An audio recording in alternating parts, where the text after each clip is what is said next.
Bonjour et bienvenue dans cette nouvelle émission Euromax sur Maghreb TV Belgique. Alors aujourd'hui, on est dans cette enceinte du Parlement européen ici à Bruxelles pour parler de la politique européenne de voisinage, la PEV. Et pour cela, on va débattre avec nos quatre invités. Je vais vous les présenter. D'abord, monsieur Henri Malos, qui est à ma gauche. Henri Malos, bonjour. Bonjour. Alors Henri Malos, vous êtes un homme politique, vous êtes engagé dans les affaires européennes et dans le monde des affaires. Vous êtes président honoraire du Comité économique et social européen. Vous présidez actuellement l'association Jean Monnet et le think tank de Vocal Europe et vous enseignez l'histoire de l'Union européenne à l'université Pasquale Paoli, voilà, en Corse et Sciences Po Paris. Oui. Alors, vous avez cette expérience européenne, mais vous avez aussi cette qualité académique. Vous êtes enseignant de la politique européenne. Donc, j'espère qu'on va beaucoup apprendre de vous sur cette thématique qui intéresse pas que l'Union européenne, mais aussi tous les autres pays. On va parler notamment de l'Europe orientale, mais aussi du pourtour méditerranéen, les pays du sud de la Méditerranée. Et pour cela aussi, donc, j'ai invité également à débattre avec nous Monsieur Björn Hultin. Vous êtes suédois, mais vous êtes aussi surtout expert en politique Union européenne-Afrique. Bonjour Monsieur Hultin. Bonjour. Bonjour. Merci. Bienvenue. Et j'ai également avec nous le plaisir de recevoir Monsieur André Barks. Vous êtes journaliste hongrois. Bonjour, ça fait 20 ans que vous êtes accrédité ici auprès des institutions européennes. C'est vrai. On va avoir le regard d'un journaliste de l'Europe centrale sur la politique européenne de voisinage. Je vais expliquer pourquoi on va parler de tout ça. Et enfin, j'invite et j'ai le plaisir de recevoir avec nous également M. Redouane Bachiri. Vous êtes journaliste belge accrédité auprès des institutions européennes. Tout à fait. Merci. Bonjour M. Bachiri. Merci.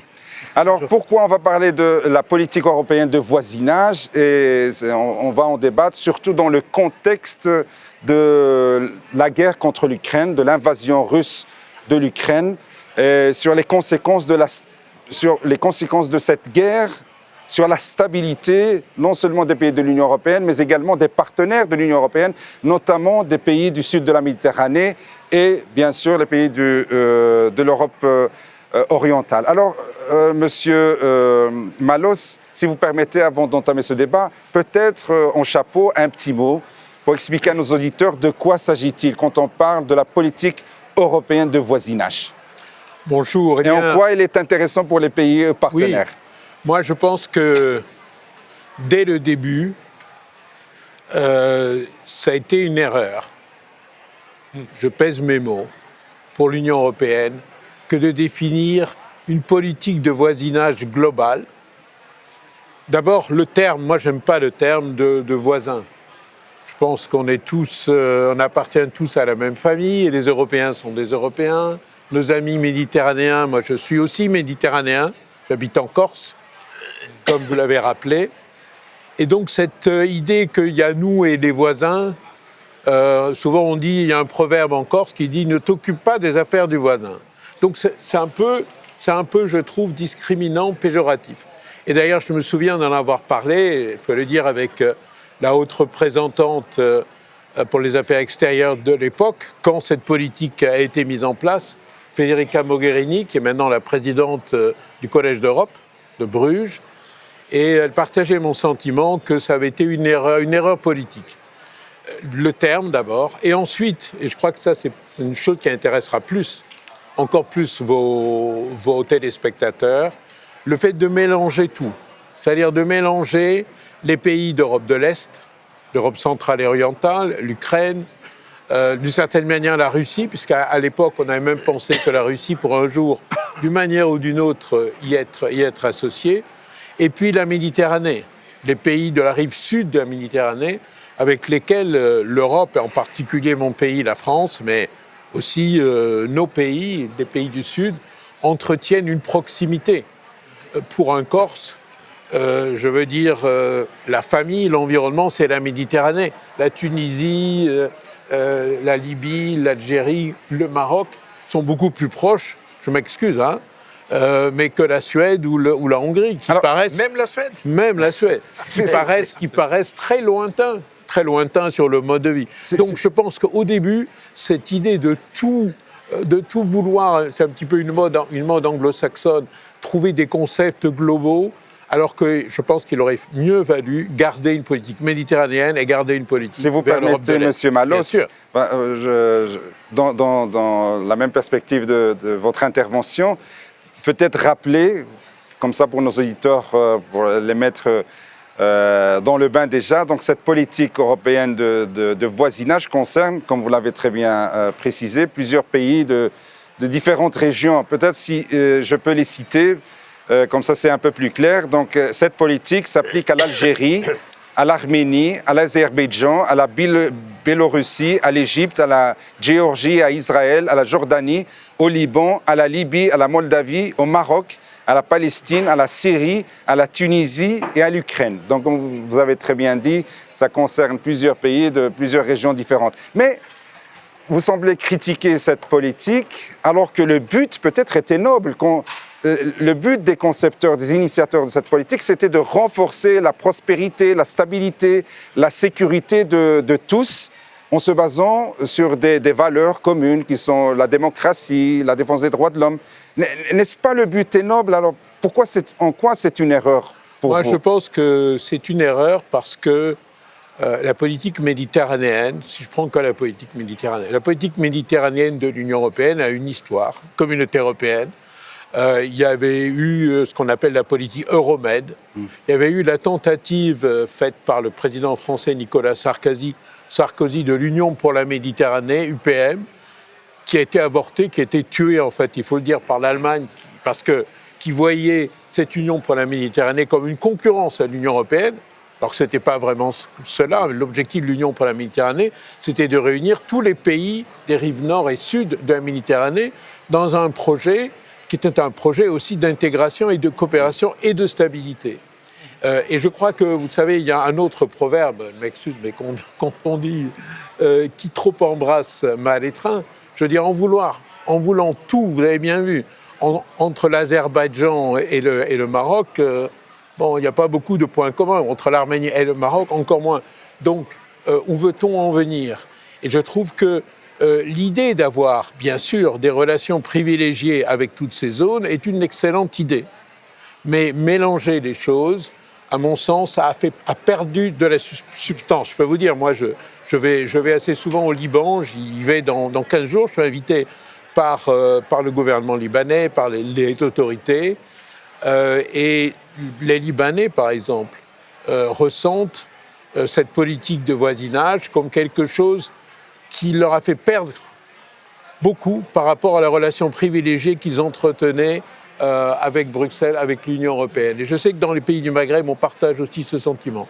Donc ma critique, c'est pas une critique sur les intentions, c'est une critique sur la réalité. Et la réalité, c'est que malgré de bonnes intentions, je pense que cette politique globale, elle ne nous a pas permis finalement d'avancer beaucoup en Europe centrale et orientale et en Europe de l'Est, puisqu'on voit que malheureusement, elle n'a pas réussi à éviter la guerre, l'horrible guerre que nous avons aujourd'hui en Ukraine. Et dans les pays de la rive sud, elle a créé un certain sentiment d'abandon. On s'occupe que de l'Est, on ne s'occupe plus de nous.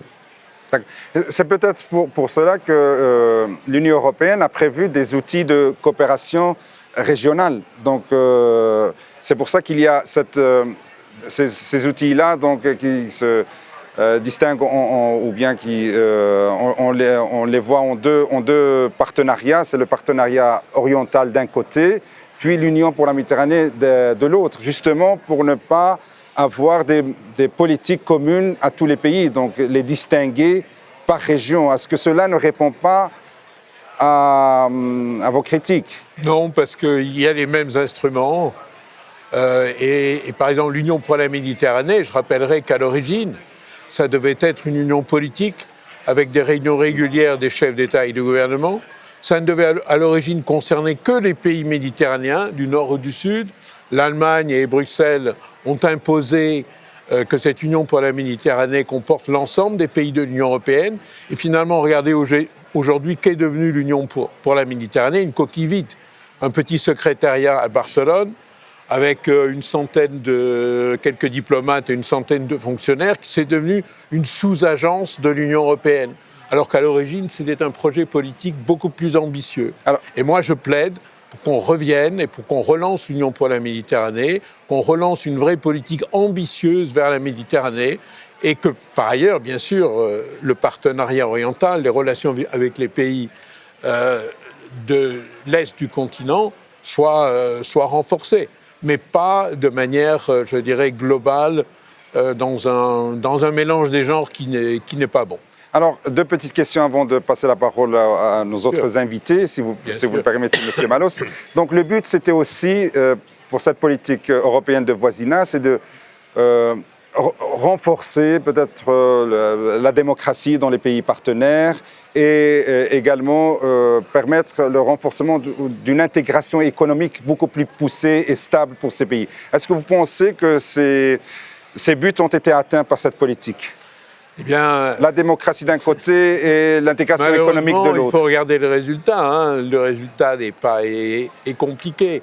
Je pense d'abord que sur ces questions de démocratie, d'état de droit, il faut être prudent. Personne ne détient, je dirais, la valeur suprême de la démocratie et de l'état de droit.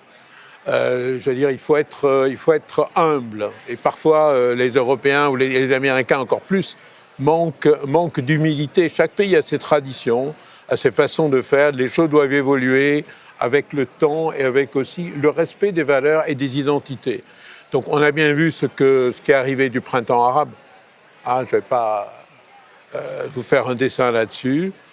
Et on voit bien ce qui arrive maintenant entre l'Ukraine et la Russie. Vous savez, moi, j'ai eu la chance, le privilège de participer en tant que membre du Conseil européen, du Conseil du partenariat oriental, celui qui s'est tenu en 2013 et à la suite duquel le président ukrainien Yanukovych est rentré à Kiev, a annoncé qu'il ne signerait pas l'accord de partenariat avec l'Europe, et Maïdan, l'occupation de la place Maïdan a commencé à ce moment-là, et toute la crise qui existait déjà un petit peu avant, toute la crise qu'on a aujourd'hui, l'horrible guerre que nous avons aujourd'hui, s'est nouée. Et moi, j'avais dit lors de ce sommet, devant les chefs d'État et de gouvernement, il y avait François Hollande, Mme Merkel et les autres, on ne peut pas demander aux Ukrainiens de choisir entre la Russie et l'Europe, on ne peut pas demander à un enfant de choisir entre son père et sa mère. Et je peux le répéter ici. Je veux dire, ces valeurs, il faut faire très très attention. Ces valeurs, ça ne veut pas dire se couper de ses origines, se couper de ses traditions et se couper aussi des pays qui sont à côté. Je veux dire, l'Ukraine, géographiquement, elle sera toujours là, la Russie sera toujours là. Et susciter une opposition entre les deux, même si moi, mon cœur saigne pour les Ukrainiens, j'étais sur la place Maïdan, je suis un des premiers Français, vous l'avez peut-être vu sur ma bio, un des premiers Français à être mis sur la liste noire de la Russie. Je suis interdit de séjour en Russie suite à ma présence sur la place Maïdan. J'étais parmi les 4 premiers Français, avec Bernard-Henri Lévy et Daniel Cohn-Bendit, à être interdit en Russie. Mais malgré ça, je considère que cette politique, je dirais, un petit peu agressive sur les droits de l'homme, la démocratie, avec peu de concret, en fait, sans le respect des identités des uns et des autres, elle peut avoir de mauvaises conséquences. Une dernière question avant de passer à M. Hultin. Je le rappelais au début, dans mon introduction, le but et les intentions étaient nobles de cette politique européenne de voisinage, c'était aussi de maintenir la paix, la stabilité, la sécurité de tous, et des pays de l'Union européenne et des pays partenaires concernés par cette politique, par cette PEV. Quand on voit maintenant la guerre contre l'Ukraine, des tensions parfois armées entre certains pays partenaires de cette politique européenne de voisinage, le retour de certains autoritarisme dans certains pays également. Est-ce que vous pensez que cette politique européenne de voisinage, c'est le signe de son échec ou c'est peut-être un signal pour son renouvellement? Non, bien sûr, moi je pense qu'il faut un renouvellement, il faut avoir une vision à long terme. La vision à long terme, c'est que le jour où la guerre s'arrêtera, et nous souhaitons tous qu'elle s'arrête le plus vite possible. Nous souhaitons tous, moi je souhaite que l'Ukraine rejoigne l'Union européenne le plus vite possible, retrouve sa souveraineté et retrouve bien sûr tous ses attributs. Nous le souhaitons tous. Mais ce jour-là, il faut penser aussi à une façon d'intégrer la Russie. Je n'aime pas du tout le gouvernement de M. Poutine, d'ailleurs, donc il me le rend bien puisque je suis interdit de séjour. Mais la Russie est un pays européen et doit trouver un jour sa place dans l'organisation de l'Europe. Ça, ce n'est pas l'avis de tout le monde. L'organisation de l'Europe. Oui, mais c'est le mien. Et en ce qui concerne, c'est l'avis d'autres chefs d'État et de gouvernement dans l'Union européenne, y compris en France, comme vous savez, c'est aussi l'avis d'Emmanuel Macron sur ce sujet, qu'il a dit qu'il ne faut pas humilier la Russie. Et puis, il y a la politique méditerranéenne, à laquelle je suis extrêmement attaché en tant que Français, en tant que Corse, en tant que Méditerranéen. Je me sens très proche de mes amis libanais, mais aussi de mes amis du Maghreb. Et je considère qu'on les a trop négligés et qu'il faut penser à une organisation de la coopération en Méditerranée qui ne se fasse pas avec les mêmes instruments que ce qu'on fait en Azerbaïdjan ou en Arménie ou en Moldavie. Si vous voulez, il y a des spécificités. Par exemple, moi je souhaiterais qu'on fasse plus pour favoriser la coopération entre les pays du Maghreb, entre les pays de la rive sud, entre les pays entre eux. Parce que regardez les relations entre l'Algérie et le Maroc, regardez les relations entre la Tunisie et ces pays, regardez le Liban qui est isolé, regardez cette situation, ça ne s'est pas amélioré.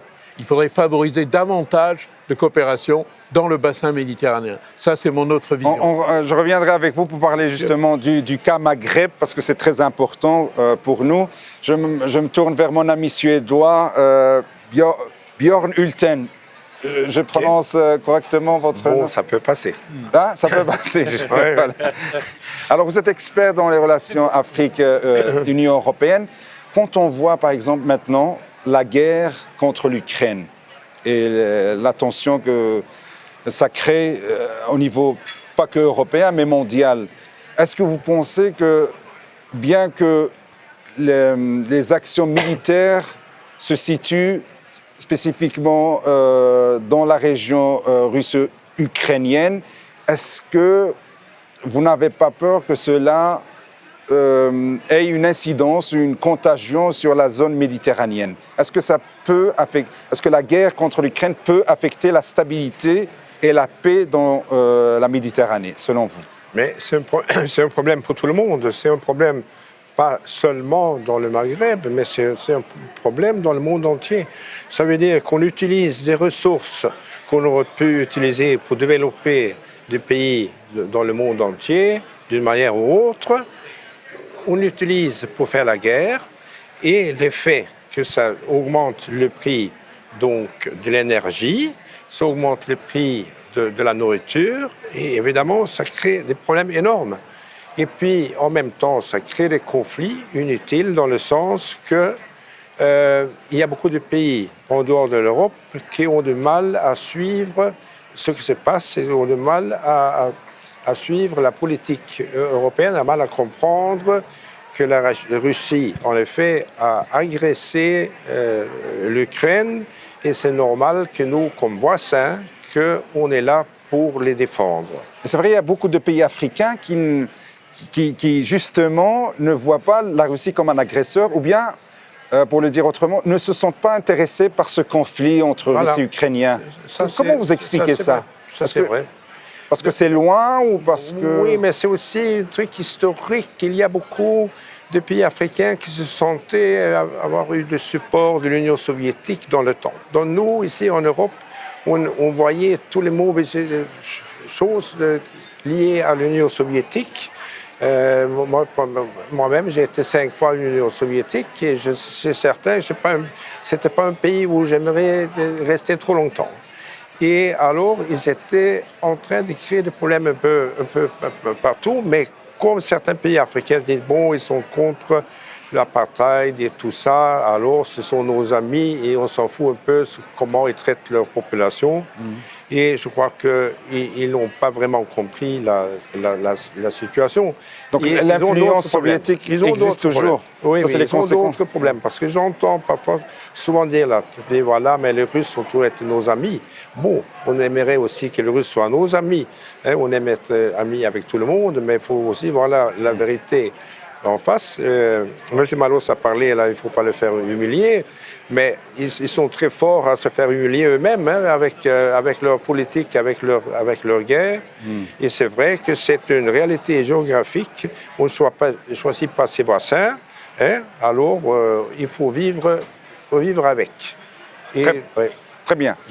Si vous permettez, je vais m'adresser à mon collègue Radouane Bachiri. Donc, je rappelle, vous êtes journaliste accrédité auprès des institutions européennes. Ce n'est pas une interpellation, une remarque, une question? Alors, tout à fait, merci. Moi, c'est dans le cadre de la politique européenne de voisinage. Il y a un partenariat oriental qui a été signé, décidé en 2008 et mis en circulation en 2009. C'est un partenariat qui a été fait pour renforcer donc, les relations entre l'Union européenne et ses voisins orientaux. Moi, j'ai une question à M. Endre Barks. En fait, suite à ce contrat ou ce partenariat qui a été signé en 2009, qu'est-ce que vous avez à nous dire aujourd'hui, après tout ce qui se passe un peu dans le monde, dans le Caucase du Sud? Alors, je rappelle, André Barks, c'est un journaliste, collègue journaliste hongrois depuis 20 ans, accrédité auprès des institutions européennes. Oui, c'est ça. Sur la politique extérieure de l'Union européenne dans le Caucase du Sud est principalement mise en œuvre dans le cadre régional de partenariat oriental qui comprend les 6 anciens pays soviétiques qui sont le Bélarus, l'Ukraine et la Moldavie en Europe de l'Est et la Géorgie, l'Arménie et l'Azerbaïdjan dans le Caucase du Sud. Le partenariat oriental qui fait partie de la politique de voisinage de l'Union européenne vise à apporter la stabilité, la prospérité et la bonne gouvernance aux pays situés à la périphérie de l'Europe. Sur l'Azerbaïdjan, l'Azerbaïdjan semble ouvert à certaines réformes inspirées par Bruxelles. Ensuite, l'Union européenne considère l'Azerbaïdjan comme une alternative à la Russie en termes d'approvisionnement en gaz.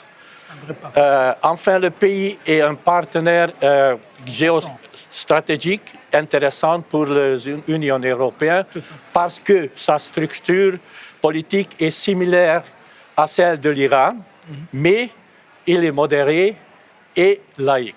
D'accord. Je suis désolé, il nous reste 30 secondes pour terminer cette émission. Peut-être un dernier mot, Monsieur Malos. Le Maghreb, l'Union européenne, en 2 mots. Oui, il faut être ambitieux. Et je sais que vous êtes attaché au Liban, mais le Maghreb... Il faut être ambitieux pour le Maghreb. Le Maghreb souffre de ces divisions internes. Malheureusement.